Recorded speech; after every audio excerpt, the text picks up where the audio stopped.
There is a specific kind of madness that comes with being a Fujifilm photographer. It's a refusal to follow the crowd. It's an obsession with the tactile click of a shutter, the mechanical resistance of an aperture ring, and the soul of an image that hasn't been sterilized by artificial intelligence. For 5 years, the X-Pro community has been living in a state of suspended animation. We've watched the XT series evolve, we've seen the X100V become a global phenomenon, and we've seen the GFX line redefine medium format. But the purist, the X-Pro, has been silent. Until now. As we sit here in 2026, the whispers from Japan have turned into a roar. The Fujifilm X-Pro 4 isn't just a camera, it's a correction. Welcome to my channel Tech Launch. Subscribe my channel and click on the bell icon for the new tech updates. It's a response to a world that has forgotten what it feels like to actually take a photo. And today, we are going deeper than any spec sheet, to understand why this might be the most controversial, most expensive, and most essential camera Fujifilm has ever made.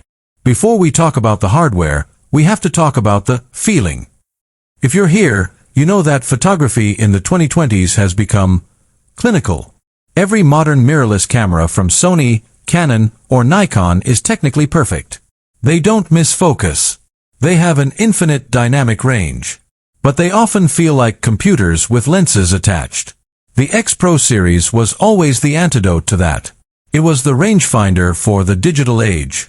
It was the camera that forced you to slow down, to look through a glass viewfinder, and to actually think. But the X-Pro 3 was polarizing. That hidden sub-monitor screen split the community in half. Some called it genius, others called it a gimmick. With the X-Pro 4, Fujifilm isn't just trying to please everyone. They're trying to redefine the Pro in X-Pro. Let's talk about the soul of this machine, the sensor. We are moving into the era of the X-Trans 6. This isn't just about resolution, though the rumored 40 megapixel count is a massive jump from the 26 we've lived with. It's about the organic nature of the image.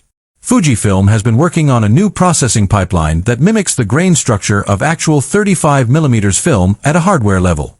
This isn't a filter. This isn't a post-processing trick. The X-Processor 6 inside this body is designed to handle light in a way that preserves the imperfections that make a photo look human.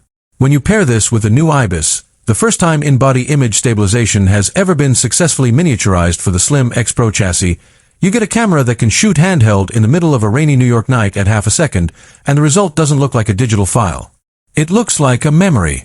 The Hybrid Viewfinder, the crown jewel of the X-Pro, has received its biggest update in a decade. There were rumors that Fujifilm might ditch the optical side of things, but they knew that would be a death sentence for the brand. Instead, they've created what insiders are calling the Crystal OVF. It's a higher magnification glass system with an integrated high refresh rate OLED overlay that is twice as bright as the previous generation. This means you get the clarity of real life with the data of a digital heads-up display. It's like something out of a fighter jet, but wrapped in a body that looks like it belongs in the 1960s. For street photographers, this is the killer feature. It allows you to see outside the frame, to anticipate